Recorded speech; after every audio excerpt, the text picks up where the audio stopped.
এটা হচ্ছে Vivo Y21। তো কে কে এই ফোনটা ব্যবহার করেন তারা কমেন্টে জানাবেন। ইভেন এই ফোনটার প্রবলেম হচ্ছে, ফোনটা যখন আমরা পাওয়ার বাটনে ক্লিক করলাম তখন ফোনটা চালু হলো, কিন্তু ফোনটা প্রপারলি পরিপূর্ণরূপে চালু হলো না। যখন আমরা চার্জার কানেক্ট করলাম তারপর কিন্তু ফোনটা চালু হলো। তো এই ধরনের প্রবলেম 3 জায়গা থেকে হয়। প্রথমত পাওয়ার বাটন, যেহেতু পাওয়ার বাটন আমরা ক্লিক করেছি তার মানে পাওয়ার বাটন ঠিক আছে। দ্বিতীয়ত হচ্ছে ব্যাটারি আইসি। ব্যাটারি আইসি যদি পুইরা যায় বা কাইটা যায় তখন আর অ্যাম্পের দিতে পারে না, তখন ফোনটা এরকম ব্ল্যাঙ্কিং করে। আর তৃতীয় হচ্ছে র্যাম।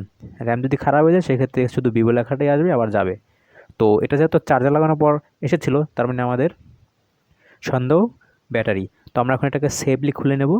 ব্যাকশেলটা খুলে নিলাম, হাউস খুলে নিয়ে সাইটের ফিঙ্গারপ্রিন্ট ওটাকে রিমুভ করে ব্যাটারিটা খুলে নিয়ে ব্যাটারি থাকা যে আমাদের এম্পিয়ার আইসিটা আছে ওটাকে বাইপাস করব।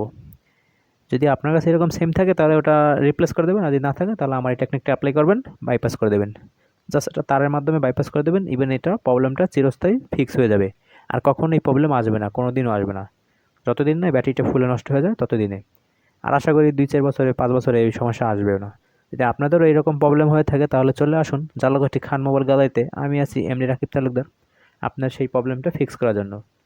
তো দেখতেই পাচ্ছেন চার্জার ছাড়া কিন্তু ফোনটা অন হয়ে গেছে, তার মানে আমাদের কাজটা সাকসেস। তো দেখা হচ্ছে নেক্সট ভিডিও নিয়ে, ততক্ষণ